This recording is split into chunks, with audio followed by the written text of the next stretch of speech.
우리는 원래 하나님의 아들이 아닙니다.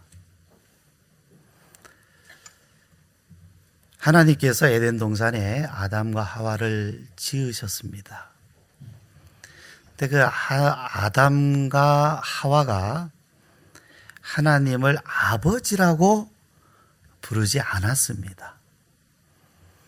하나님은 아담과 하와를 창조하셨고 지으셨고, 아담과 하와는 피조물입니다. 우리가 피조물이라고 하면 일반 다른 어떤 동물들이나 식물들이나 또 우리가 디디고 사는 이 땅 광물질들이나 다 피조물들입니다. 그 중에 하나, 우리 사람도 피조물입니다.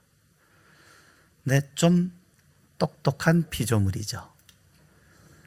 그래서 사람이 이 세상 가운데에서 가장 그래도 고등한 존재다 해서 만물의 영장이다, 이렇게 말합니다.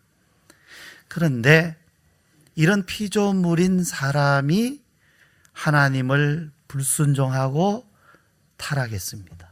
그럼 뭐가 되겠습니까? 여러분, 사람이요, 똑똑한 사람이 착한 것, 그리고 똑똑한 사람이 악한 것, 머리가 우둔한 사람이 착한 것과 우둔한 사람이 악한 것, 어느 게 가장 나쁩니까? 어느 것이? 똑똑한 사람이 착한 것과 악한 것, 우둔한 사람이 착한 것과 악한 것, 가장 좋은 것은 똑똑한 사람이 착한 거예요. 그죠? 근데 가장 나쁜 건 뭡니까? 똑똑한 사람이 악한 거예요. 그러니까 만물의 영장인 사람인데, 사람이 하나님 앞에 범죄하고 불순종했다 그러면 사실은 가장 나쁜 상황인 거죠. 그런데 이런 사람이 하나님의 자녀로 산다, 하나님의 자녀가 된다, 하나님의 자녀로 산다. 오늘 설교 제목을 하나님의 자녀로 사는 법이라 그랬습니다. 자, 우리 사람이 하나님의 자녀로 사는 법은 그럼 어떤 법일까요? 어떤 법? 법이 있어요. 이 법이 있고 이 법을 따라가면 하나님의 자녀로 사는 겁니다. 그럼 이 법을 따르지 않으면 하나님의 자녀로 못 사는 거죠. 우리는 하나님의 자녀가 되고 하나님의 자녀답게 살고 싶어 해요. 맞죠? 예. 그런데 우리는요, 그것이 결코 쉽지 않다는 것을 잘 압니다. 제가 먼저 말씀드린 것처럼 사람은 굉장히 똑똑합니다. 그런데 똑똑한 사람이 하나님 앞에 불순종해서 타락을 했어요. 범죄했어요. 범죄자가 됐어요. 이러한 사람이 하나님의 자녀, 하나님은 거룩하신 하나님이신데 하나님의 자녀로 사는 것이 쉽겠습니까? 어려워요. 어려운 것이 당연한 것입니다. 얼마만큼 어려운 줄 아십니까? 할만한데 못하는 것이 아닙니다. 하나님의 자녀로 내가 살만한데 안 사는 것이 아닙니다. 살고 싶어서 몸부림쳐도 안 되는 거예요. 그러니까 내가 하나님 말씀 따라 살아야 되는데 못 살고 있습니다라는 탄식은 어찌 보는 게 아니라 원래 당연한 거고 모든 사람에게 있습니다. 누구에게만 있는 일이 아니라 모든 사람이 똑같이 느껴요. 야, 하나님의 자녀로 사는 거, 이거 정말 어려운 일이다. 네. 그런 중에도 하나님의 자녀로 그래도 살아보려고 애를 쓰고 몸부림치는 사람이 있고요. 그냥 몇 번 해보다가 이건 안 돼 하고서 아예 포기하고 사는 사람도 있고, 어떤 사람은 처음부터 아예 뭐 그렇게 살아 하면서 그냥 내게 주어진 대로 살면 되지, 뭐 하나님 자녀답게 살아 하고 처음부터 관심조차 안 두는 사람도 있습니다. 사실 많은 사람들이 관심을 안 두죠. 그런데 우리에게는 다른 사람들과 다르게 하나님의 자녀로 살고 싶은 마음이 왔단 말입니다. 하나님의 자녀로 살고 싶어요. 안 사라지니까 늘 하나님 앞에 죄송하고 또 그것 때문에 한숨을 쉬고 탄식을 하게 됩니다. 답이 있을까요? 이 문제는 과연 풀릴 수 있는 답일까요? 아니면 우리가 죽을 때까지 못 풀고 그냥 세상을 마치게 되는 그런 일일까요? 성경은 분명히 이 문제에 대해서 답을 하고 있습니다. 성경에 답이 없다고 하면 적어도 여러분, 성경에는요, 우리가 과학적인 질문, 역사적인 어떤 질문에 대해서는 다 대답하지 않습니다. 필요한 부분만 대답해요. 그러나 우리 존재에 대한 근본적인 질문, 우리의 구원에 대한 질문을 던지면 성경은 반드시 답을 합니다. 하나님의 뜻에 대해서 질문을 하면 성경은 분명히 그것이 하나님의 뜻이라고 답을 합니다. 그래서 우리는 성경을 하나님의 말씀이요 진리의 말씀이라고 우리는 알고 믿습니다. 자, 오늘 우리가 읽은 본문 갈라디아서에는 하나님의 아들이라고 했어요.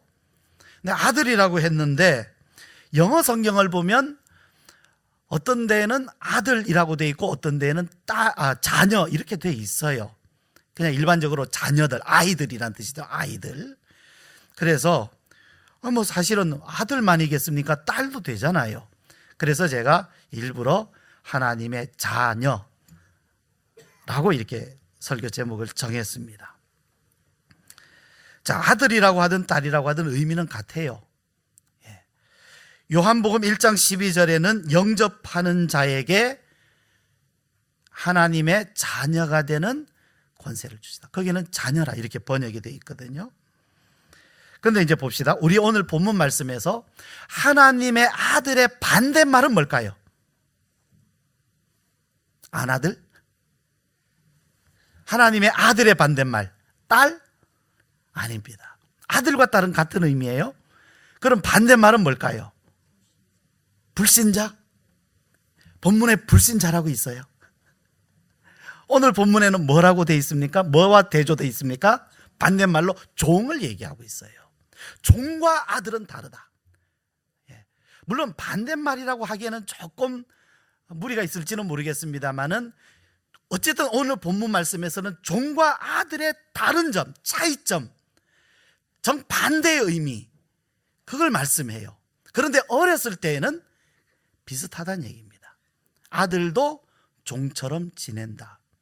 그런데 때가 되면 아들과 종은 완전히 다르게 구별이 됩니다. 그래서 반대말처럼 쓰였습니다.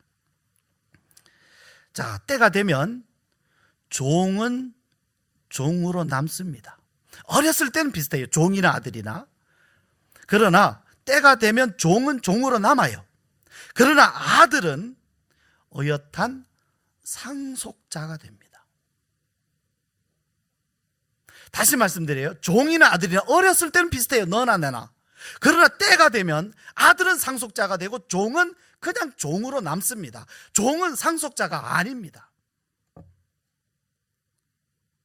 아브라함이 늙도록 자녀가 없었어요. 그래서 그 지역 풍습을 따라서 자기 집에서 어려서부터 기른 종, 아주 신실한 종, 엘리에셀이라는 종을 어려서부터 아브라함이 총애하면서 그 집에서 아들처럼 자라났습니다. 아브라함은 자식이 없었어요. 이삭이 태어나기 전 이야기입니다. 근데 이 엘리에셀에게 이제 어떡합니까? 아브라함은 늙었으니까 자기 모든 것을 다 상속해 주리라 마음을 먹었어요. 그 지역의 풍습입니다. 엘리에셀은 아들처럼 지냈어요. 그런데 누가 태어났습니까? 이삭이 태어났어요. 그러면 이제 아들이 생겼어요. 아브라함의 모든 것은 누가 상속합니까? 이삭이 상속합니다. 이삭이 태어나기 전에 아브라함은 하나님께 그랬어요. 하나님, 내가 나이가 많아 늙었는데 무슨 자식입니까? 무슨 아들입니까? 그냥 엘리에셀이나 잘되게 해 주십시오. 또 이스마엘 태어났어요? 이스마엘도 아니에요. 하나님은 그 아니다. 이스마엘이나 잘되게 해 주십시오. 이스마엘도 아니다. 하나님은 아들을 주시고 그 아들을 아브라함의 모든 상속을, 기업을 이을 사람으로, 그것은 재산뿐 아니라 믿음까지 이을 사람으로 하나님은 이삭을 주셨던 것입니다. 자, 갈라디아서 4장에는요 종과 아들을 비교하면서, 말하자면 종으로 사는 것과 아들로 사는 것을 비교하는 겁니다. 자, 종과 아들은 분명히 차이가 있어요. 종과 아들은. 자, 그러면 우리가 일반적으로 잘 아는 일반적인 상식으로 먼저 우리 이야기를 해봅시다. 종이 있습니다. 여기 종이 있어요. 이 땡땡 치는 종 말고요, 사람입니다. 옆에 이제 종이 있어요. 근데 이 사람이 종이라고 우리가 말하는 이유는 뭡니까? 자, 이 사람이 종이에요. 지금 종인데 왜 그를 종이라고 합니까? 예를 들어 제가 여기 어떤 사람을 데려다 놓고 이 사람은 저의 종입니다라고 말하면 이 사람은 지금 누구라는 말입니까? 누구라는 설명입니까? 어떤 사람? 어떤 사람이에요? 이 종이란 사람은 저한테 매여 있는 사람입니다. 제가 부리는 사람입니다. 제가 일시키는 사람입니다. 이 사람은 저에게 매여 있어요. 그리고 저의 명령, 말하자면 주인의 명령을 기다리고 명령을 내리면 그대로 시행하는 사람입니다. 이 종이 주인이 내린 명령을 잘 따르면 주인은 이 종을 기뻐합니다. 아, 이 종 정말 좋은 사람, 좋은 종, 기뻐합니다. 칭찬하고. 뭘로 보상합니까? 이 사람의 수고를? 그렇죠.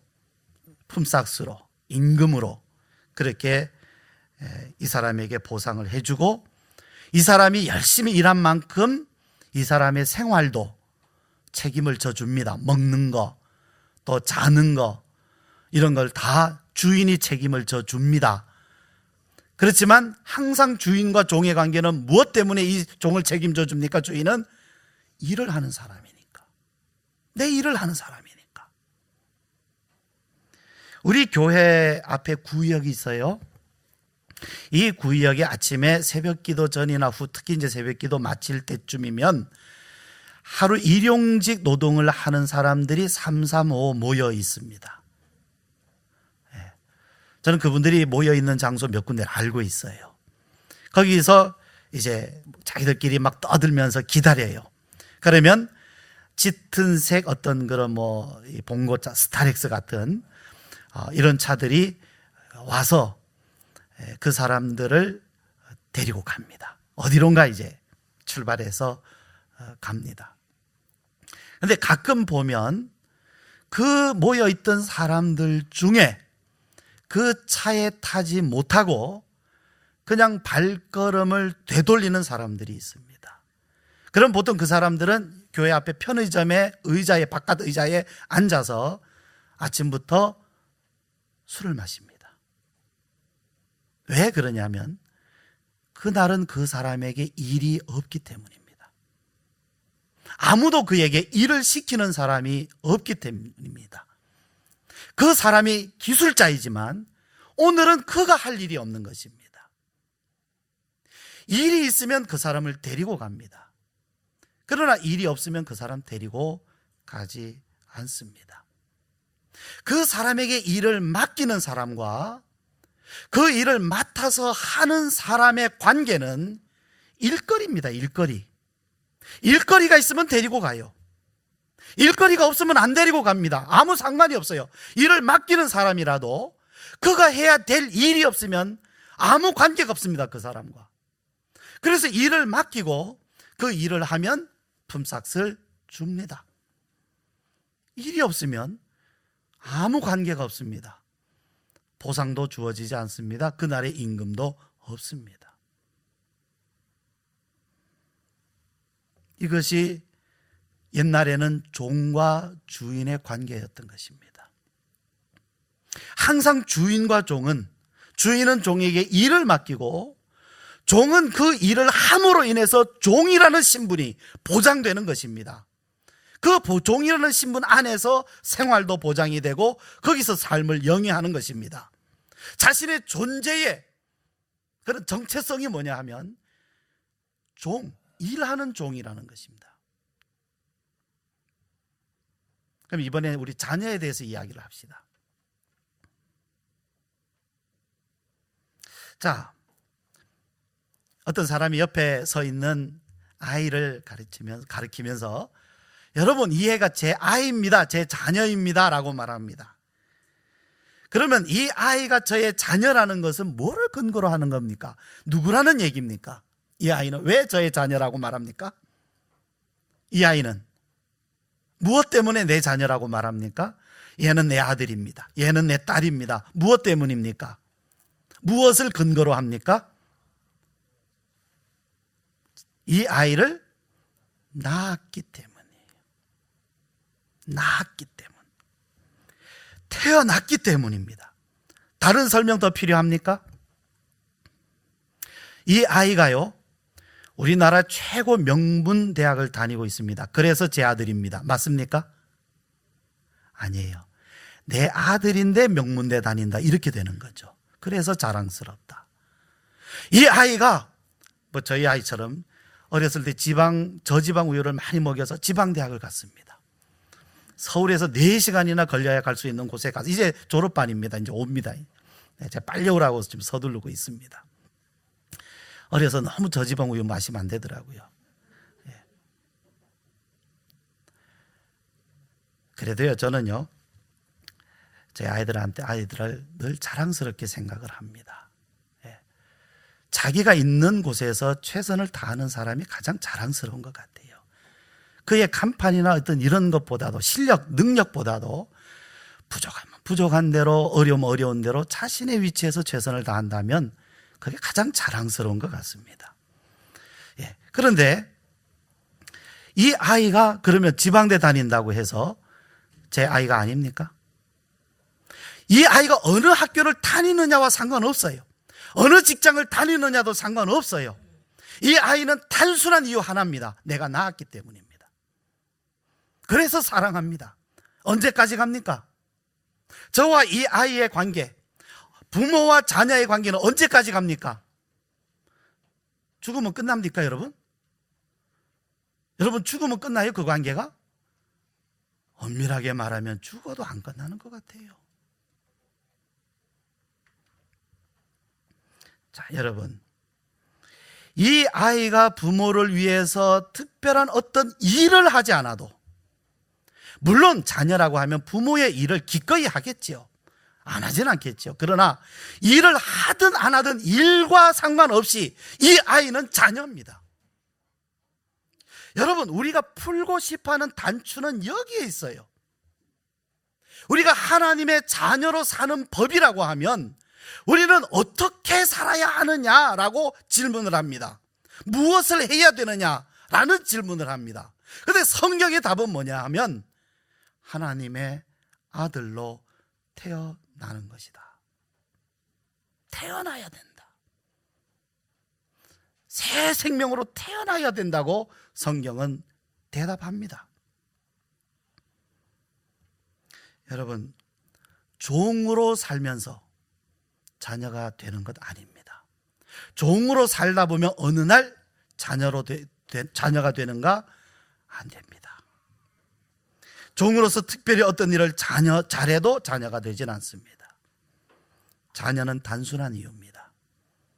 태어나서 우유를 쏟고 뜨거운 물에다 손도 집어넣고 어떨 때는 아빠한테 와서 넥타이 잡아 당기고 할아버지 등에 올라타고, 안 그래도 허리 아파 죽겠는데 등에 올라타고 이래야 해도, 그래도 그 아이는 내 아이입니다. 내 아들입니다. 내 자녀입니다. 하나님이 우리를 그렇게 보시는 것입니다. 여러분이 무엇을 해서 하나님의 자녀가 되는 것이 아니라 여러분이 하나님의 자녀입니다. 여러분이. 저는 어려서요, 닭도 키워봤습니다. 오리도 키워봤어요. 오리는요, 멀리 날아갈 줄 알아요. 다만 위에서 아래로만 멀리 날아갑니다. 집오리가요. 그런데 이 오리가요, 닭처럼 알을 낳거든요. 오리알, 낙동강 오리알이라 그러지 않습니까? 근데 이제 그거는 철새 얘기고, 집에서 기르는 오리도 알을 낳아요. 예. 그런데 이 집 오리는 둔해서 그런지 알을 잘 품지를 못합니다. 예. 그래서 오리를 부화시키려고 하면 닭에게 가져가요. 닭은 이 모성애라 그래야 되나? 굉장히 강해요. 그래서 그 알을 굉장히 소중하게 다뤄서 잘 부화를 시킵니다. 그래서 그 알을 모아다가 닭장에다 넣는 거예요. 그러면 닭이 자기 알인 줄 알고, 봐도 좀 크기가 큰데도 자기 알인 줄 알고 품어요. 그러면 나중에 이 주둥이가 넓적한 오리 병아리가, 오리 새끼를 합시다. 오리 새끼가 태어납니다. 그게 이제 삐약삐약 하면서 어미 닭을 잘 따라다녀요, 이 오리 새끼들이. 그런데 어미 닭을 따라가다가 물을 만나면 본성이 있어요, 이 오리들은. 오리 새끼인데도 불구하고 물을 만나면 쭉 달려가서 물속으로 다 뛰어 들어갑니다. 한마디로 어미 닭은 그 순간 멘붕이 돼요.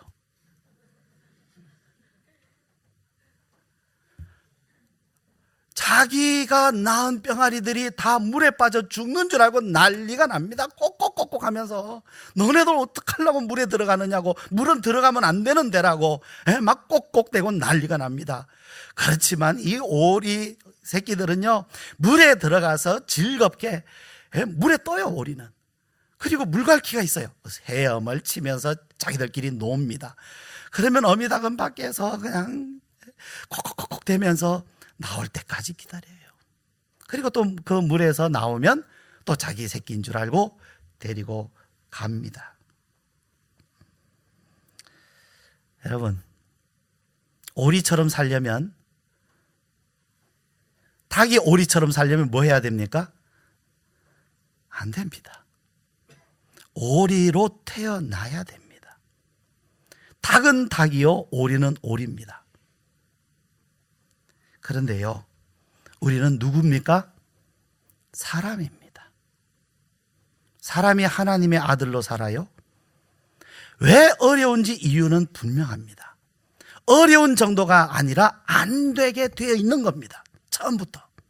흉내는 낼 수 있어요. 그러나 며칠 못 갑니다. 그런데 오늘 6절 말씀 보면 이런 말씀이 있어요. 아주 중요한 말씀입니다. 자, 우리 같이 읽으실까요? 시작.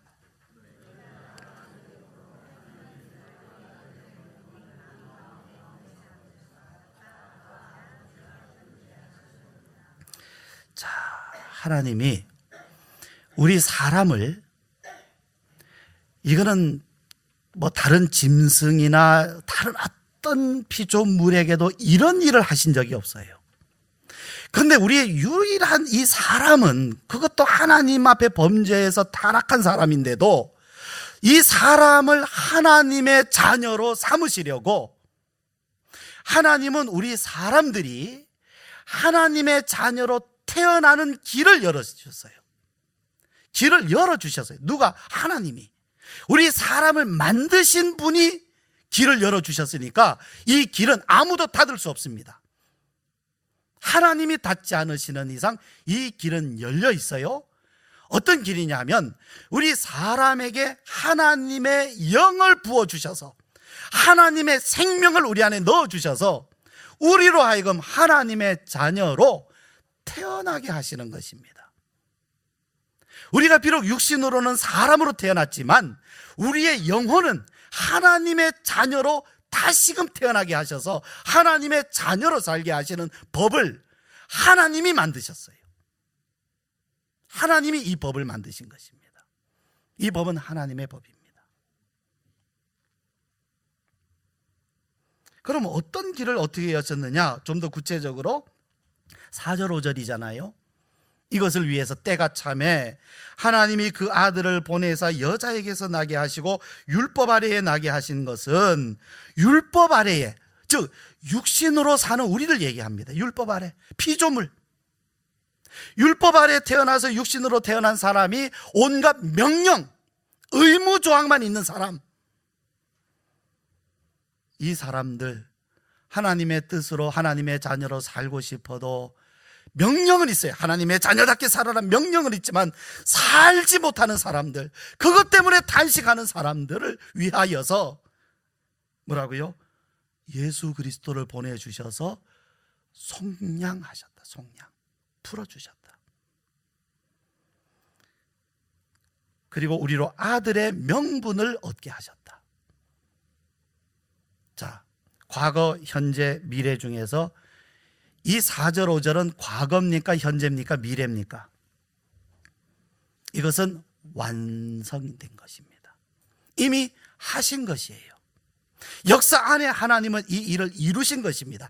이미 우리를 다, 모든 사람을, 여러분, 우리 모든 사람을 하나님의 자녀로 다 부르시고 이 길을 열어주셨어요. 누구에게나 다 아들이 되게 하셨어요. 이미 이 일은 이루셨어요. 너희는 내 아들이다, 너는 내 아들이다. 그런데 아들의 영을 누구에게 보내주시는가라는 거죠. 이제 모든 사람이 하나님의 아들이 될 수 있어요. 하나님의 아들로 될 수 있도록 길을 열어주셨지만 누가 누구에게 하나님의 영을 부어주시는가, 아들의 영을 부어주시는가? 우리가 아는 말씀대로 믿는 자들에게.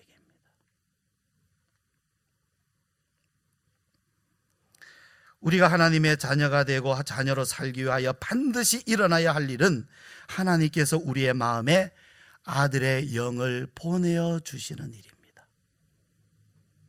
아들의 영이 우리 마음속에 오셔서 그 아들의 영이 우리로 하여금 하나님의 아들로 살게 해 주시는 일, 이것이 이제 우리에게 가장 필요한 일입니다. 갈라디아서 3장 5절, 우리 앞에 있는 말씀인데요, 제가 읽을게요. 3장 5절, 너희에게 성령을 주시고 너희 가운데서 능력을 행하시는 이의 일이 율법의 행위에서나 혹은 듣고 믿음에서냐? 어디에 있다고 그랬습니까? 하나님의 아들이 될 수 있도록 우리에게 성령을 보내주시는 것은, 성령을 부어주시는 것은, 아들의 영을 부어주시는 것은 행위에 있다고 그랬습니까? 믿음에 있다고 그랬습니까? 믿음에 있다고 그랬습니다. 믿음. 그러면 지금 오늘 우리의 이 시점에서 우리가 살펴야 되는 것은 뭐냐 하면, 우리의 행위가 조금 더 낫다 못하다 하는 이 행위보다도 지금 내 믿음이 이 믿음을 가지고 있느냐는 거죠. 내 마음이 이 믿음 위에 서고 있느냐는 거죠. 다시 말씀드리면 이렇게 말씀드릴 수 있어요.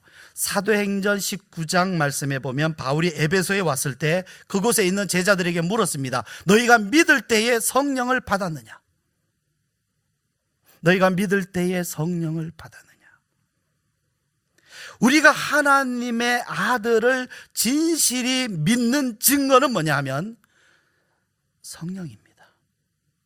진실이 믿는 자에게 하나님은 하나님의 아들의 증거를 주십니다. 성령을 부어주셔서 그 성령으로 말미암아 하나님의 자녀가 된 것을 증거하게 하십니다. 누구에게 이 성령을 부어주시는가? 믿음이라고 말씀했습니다. 그러므로 우리가 지금은 탄식하고 하나님 앞에 부르짖고 할지라도 우리가 다시금 점검하고 살펴봐야 될 것이 뭐냐면, 내가 하나님이 부어주시는 성령, 하나님이 주시는 아들의 영, 그 우리의 마음 가운데에 아들의 영을 보내어 주실 만큼의 믿음을 가지고 있느냐는 거죠. 이 믿음을 가지고 있느냐, 이 믿음이 있느냐. 믿음이 있는데 성령을 안 보내주시는 일은 없습니다. 믿음이 있는데 또 열심을 해라, 무슨 일을 해라, 이렇게 말씀하지도 않습니다. 믿음이라고만 말씀합니다. 그러면 우리가 봐야 될 것은 이 믿음이 있느냐라는 거죠. 우리가 그냥 탄식만 하거나 자포자기만 해서가 아니라 우리가 다시금 살펴서 이 진리로 나아가야 될 것은 믿음을 봐야 됩니다. 어떤 믿음입니까? 어떤 믿음입니까? 하나님의 아들이신 예수 그리스도, 그가 이 땅에 오셔서 나의 죄를 위하여 죽으시고 나를 구원하여 주셨고, 그는 나를 의롭다 하시기 위하여 다시 살아나셨다고 하는 이 단순한 복음, 아주 단순한 복음입니다. 그런데 문제는 뭐냐면 우리가 이미 알고 있고 너무나 이해하기 쉬운 이 단순한 복음에 대한 믿음이 우리에게 있으면 이미 하나님은 우리에게 성령을 부어주셨을 겁니다. 문제는 이 믿음을 소홀히 여긴다는 것입니다. 이 믿음을 대신해서 끊임없이 우리는 우리의 행위를 재촉한다는 이야기입니다. 그러나 이제 우리는 말씀으로 돌아가야 됩니다. 이 말씀을 믿어야 됩니다. 하나님이 우리에게 요구하시는 것은 믿음입니다. 왜? 우리의 행위로 안 되기 때문에 그렇습니다. 우리는 원래 피조물이기 때문에 그렇습니다. 여러분, 제가 여러분께 권면해 드립니다. 이 권면은 여러분께만이 아니라 저에게도 하시는 하나님의 권면입니다. 사랑하는 자야, 내가 지금 너가, 여러분이고 접니다. 이 믿음 가운데 머물러 있느냐? 이 믿음 안에 있느냐? 갈라디아 교인들을 보면 이 믿음 안에 있었어요. 그런데 이 믿음 안에 있다가도 나가는 일이 있더란 말이죠. 갈라디아서를 보니까 그래요. 믿음 안에 있다가도 나가더란 얘기죠. 성령으로 시작했다가 육체로 마치는 일들도 있더란 얘기죠.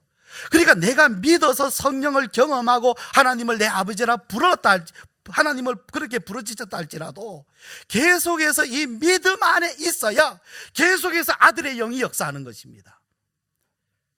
내가 성령을 경험하고서는 그 다음에는 이 믿음을 소홀히 여기고 버렸다, 또는 소홀히 여겼다, 그러면 성령님을 우리가 후회하시게 하는 일도 생겨난다는 말씀입니다.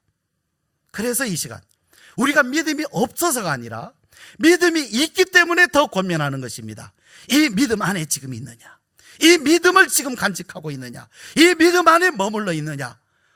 우리가 점검해야 된다고 말씀하고 있는 것이죠. 우리가 이제 기도 드리도록 하십시다.